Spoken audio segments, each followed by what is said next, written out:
नमस्कार दोस्तों, हमारे चैनल पर आपका स्वागत है। दोस्तों, इस वीडियो में हम लोग 25 ऐसे महत्वपूर्ण क्वेश्चन के बारे में बात करेंगे जो कि हमारे एग्जाम के लिए काफ़ी ज़्यादा महत्वपूर्ण है और हमारे आर्मी के एग्जाम में बार-बार पूछे जाते हैं। तो चलिए हम लोग वीडियो को प्रारंभ करते हैं। हमारा पहला क्वेश्चन है कि पृथ्वी पर पलायन वेग का मान कितना होता है? तो दोस्तों, पृथ्वी पर पलायन वेग का मान होता है 11.2 किलोमीटर प्रति सेकंड, ठीक है? और अगर क्वेश्चन आ जाए कि चंद्रमा पर यह मान कितना होता है, तो चंद्रमा पर पलायन वेग का मान होता है 2.38 मीटर प्रति सेकंड, काफ़ी कम होता है, ठीक है? जो पलायन वेग से अगर हम किसी भी पिंड को जो है पृथ्वी से फेंकेंगे, पृथ्वी पर से फेंकेंगे तो वह जो है अंतरिक्ष में चला जाएगा, वह वापस लौटकर कभी पृथ्वी पर नहीं आएगा। अगला हमारा क्वेश्चन है कि संसद के कुल कितने अंग हैं? तो संसद के कुल जो है 3 अंग होते हैं। संसद के 2 सदन होते हैं जो कि राज्यसभा और लोकसभा होते हैं, जबकि एक उसका जो है प्रेसिडेंट होता है जिसको मिलाकर 3 अंग हो जाते हैं। संसद के कुल 3 अंग प्रेसिडेंट, राज्यसभा और लोकसभा। हमारा अगला क्वेश्चन है कि हिमाचल प्रदेश की राजधानी क्या है? तो हिमाचल प्रदेश की राजधानी जो है वो है शिमला। तो यहाँ दोस्तों हिमाचल प्रदेश की राजधानी जो है वो है शिमला। दोस्तों, आप जिस भी एग्जाम की तैयारी करते हैं, जिस भी राज्य के एग्जाम की तैयारी करते हैं, उस राज्य में कुल कितने जिले हैं, इसे जो है इसको याद कर लीजिएगा ताकि आपका 1 नंबर का क्वेश्चन स्टेट लेवल के एग्जाम में ना आए। अगला आपका क्वेश्चन है कि विश्व में कुल कितने महासागर? तो विश्व में कुल 4 महासागर है, ठीक है?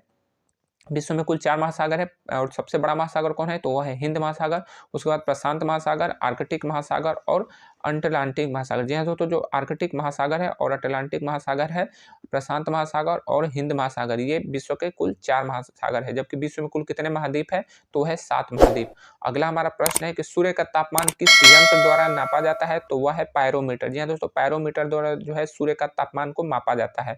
अगला हमारा क्वेश्चन है कि विटामिन की कमी से कौन-सा रोग नहीं होता है? दोस्तों, ये जो है थोड़ा-सा मिसप्रिंटिंग हो गया, यहाँ पे जो है विटामिन के होगा, ठीक है? ये हिंदी में यहाँ पे लिखे हैं, यहाँ पे जो है विटामिन के की कमी से कौन-सा रोग नहीं होता है? तो वो है कि रक्त का थक्का नहीं होता है, यानी कि जो हमारा ब्लड होता है उसका क्लॉटिंग नहीं होता है। इससे दिक्कत क्या होता है कि जो हमारा ब्लड है, अगर कहीं पे कभी हमारा जो है सर फट जाता है या फिर कोई कोई घाव हो जाता है, तो वहाँ पे हमारा ब्लड जो है काफ़ी ज़्यादा बह जाता है, क्योंकि हमारे अंदर विटामिन के की कमी है। तो विटामिन के की कमी होगा तो जल्दी से खून जो है थक्का नहीं बनता है, यानी कि खून रुकता नहीं है। अगला हमारा प्रश्न है कि धर्मात्मा की उपाधि किसे प्राप्त है? तो धर्मात्मा की उपाधि जो है गौतम बुद्ध को प्राप्त है। दोस्तों, आप लोग अपने महापुरुषों के जो उपनाम है, जो जैसे कि क्वेश्चन आ जाता है कि महामाना किसे कहते हैं, बाबूजी किसे कहा जाता है, गुरुदेव किसे कहा जाता है, आदि कबीर किसे कहा जाता है, तो ये जो महापुरुषों के उपनाम है इसे क्लियर कर लीजिएगा, क्योंकि 1 नंबर के क्वेश्चन में ये बार-बार पूछे जाते हैं। हमारा अगला प्रश्न है कि 1 एमबी में कुल कितने केबी होते हैं? तो 1 एमबी में कुल 1024 केबी होते हैं। 1024 केबी होते हैं जो कि 1 एमबी में होते हैं। दोस्तों, 1 जीबी में कितने एमबी होते हैं? तो 1 जीबी में 1024 एमबी होते हैं। दोस्तों, जीबी एमबी से बड़ा होता है, एमबी केबी से बड़ा होता है। दोस्तों, जो है हमारे अगर हम लोग जो डेटा यूज़ करते हैं जो हमारे मोबाइल में, तो अगर वो जीबी में आ रहा है कि 1 जीबी हम पर लोग डेटा डेटा यूज़ करते हैं, तो उसमें से जो डेटा हम लोग खत्म हो जाता है वो एमबी में खत्म होता है, ठीक है? एमबी में खत्म हो जाता है और जो है शेष एमबी बचता है। तो इससे जो है ये कंप्यूटर विज्ञान का क्वेश्चन है, आप लोग जो है इससे छोटे-छोटे कंप्यूटर विज्ञान के क्वेश्चन भी याद कर लीजिएगा। अगला आपका क्वेश्चन है कि सीपीसी का फुल फॉर्म क्या होता है? तो सीपीसी का फुल फॉर्म होता है सिविल प्रोसीजर कोड।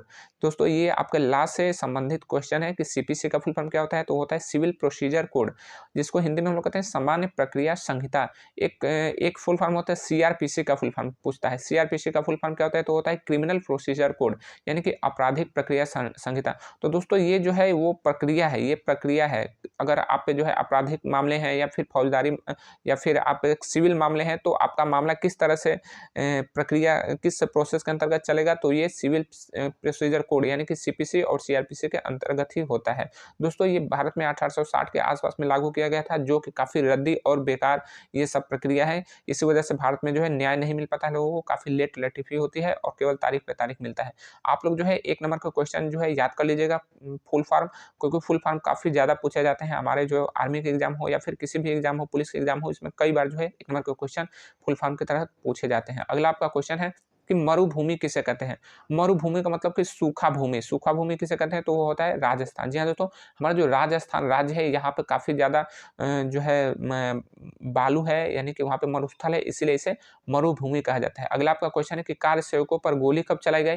तो कार सेवकों पर गोली चलाई गई 30 अक्टूबर 1990। जी हाँ दोस्तों, 30 अक्टूबर 1990 को कार सेवकों पर गोली चलाई गई और यही कार सेवकों ने जो है अपना जो है दम बरकरार रखा और 1992 में बाबरी मस्जिद को गिराकर वहाँ पर मंदिर का निर्माण प्रारंभ हो गया। तो दोस्तों अब राम मंदिर बन भी गया है, और राम मंदिर बन गया है और इसका उद्घाटन भी हो गया है। तो आपसे क्वेश्चन आ सकते हैं राम मंदिर से, इसलिए राम मंदिर से क्वेश्चन जब भी आए तो आप लोग राम मंदिर के इतिहास से लेकर राम मंदिर का वर्तमान और राम मंदिर की विशेषता क्या है ये याद कर लीजिएगा, क्योंकि 1 नंबर के क्वेश्चन में पूछता है कि श्री राम मंदिर के वास्तुकार कौन है, श्री राम मंदिर कितने मंजिल है, श्री राम लला के मूर्तिकार कौन है, तो ये सब याद रखिएगा।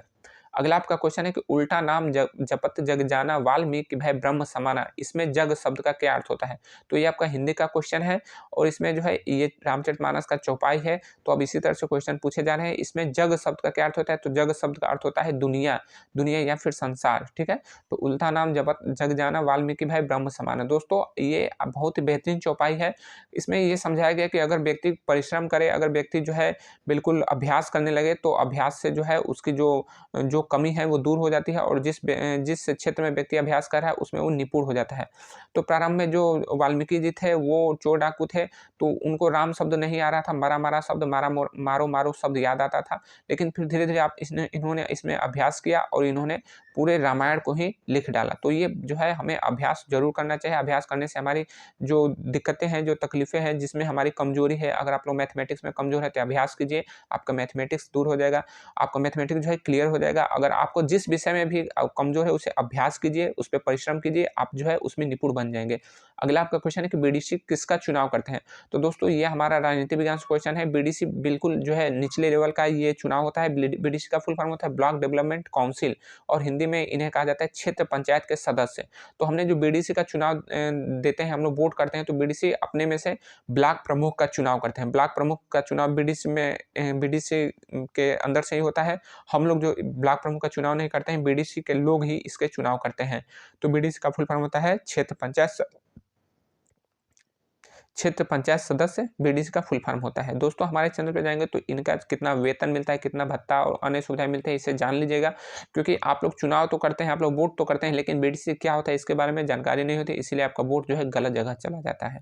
अगला आपका क्वेश्चन है कि एसएसबी का आदर्श वाक्य क्या है? तो एसएसबी का आदर्श वाक्य होगा सेवा, सुरक्षा और भाईचारा, जबकि एसएसबी का फुल फॉर्म हो जाएगा सशस्त्र सीमा बल, ठीक है। सशस्त्र सीमा बल जिनकी ड्यूटी होती है नेपाल के जो बॉर्डर होते हैं वहीं पे इनकी ड्यूटी होती है। तो सेवा और सुरक्षा भाईचारा ये है एसएसबी का आदर्श वाक्य। आप लोग जो है अपने सेनाओं के आदर्श वाक्य और उनके हेडक्वार्टर का है, इसे याद कर लीजिएगा, क्योंकि कई बार एग्जाम में पूछे जाते हैं। हमारा अगला प्रश्न है कि रामायणकालीन जनकपुर किस देश में पड़ता है? तो रामायणकालीन जो जनकपुर है वो स्पेशली नेपाल देश में पड़ता है। जी हाँ दोस्तों, पहले भारतवर्ष काफ़ी बड़ा था, लेकिन धीरे धीरे ये कई खंडों में बट गया, तो नेपाल में जो है जनकपुर पड़ता है। जनकपुर जो है महाराजा जनक की राजधानी थी, और जनकपुर में ही जो है उसे मिथिला नरेश का जो है वो राजधानी कहा जाता है। अगला आपका क्वेश्चन है कि सबसे हल्का धातु कौन सा है? तो सबसे हल्का धातु लिथियम है, और सबसे भारी धातु कौन है? तो वो है ओसिमियम।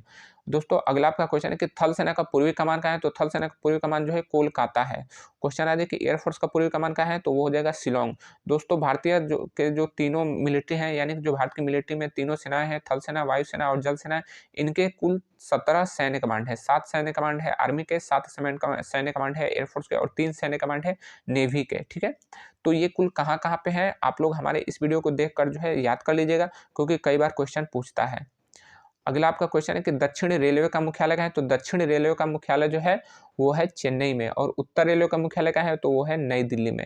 दोस्तों अगला क्वेश्चन है कि जिले का सबसे बड़ा प्रशासनिक अधिकारी कौन होता है? तो जिले का सबसे बड़ा जो प्रशासनिक अधिकारी होता है वो होते हैं डीएम, यानी कि डिस्ट्रिक्ट मजिस्ट्रेट। डिस्ट्रिक्ट मजिस्ट्रेट जो है जिले का सबसे बड़ा प्रशासनिक अधिकारी होता है। क्वेश्चन है कि जिले का सबसे बड़ा पुलिस अधिकारी कौन होता है? तो वो हो जाएगा एसपी। एसपी मतलब सुपरिटेंडेंट ऑफ पुलिस, यानी कि पुलिस अधीक्षक। दोस्तों इसके बारे में अगर ज़्यादा आप लोग जानकारी चाहते हैं तो आप लोग हमारे इस वीडियो को देखिएगा, इससे आपको पता चल जाएगा कि पुलिस का सबसे बड़ा अधिकारी कौन होता है, प्रशासन का अधिकारी सबसे बड़ा कौन होता है, विकास का सबसे बड़ा अधिकारी कौन होता है। तो आपको बेसिक लेवल की ये वीडियो है, आप लोग इसे जरूर देखना चाहिए, ताकि आपका बेसिक जो है वो स्पष्ट हो जाए। अगला हमारा क्वेश्चन है कि रामायण के लेखक कौन है? तो रामायण के लेखक है महर्षि वाल्मीकि। दोस्तों पुस्तक और उनके लेखक से भी क्वेश्चन आते हैं, आप लोग जो है इसे जरूर से जरूर देख लीजिएगा, अच्छी तरह से याद कर लीजिएगा कि रामायण के लेखक कौन है, महाभारत के लेखक कौन है, पंचतंत्र के लेखक कौन है, गीतांजलि के लेखक कौन है, क्योंकि कई बार क्वेश्चन पूछे जाते हैं।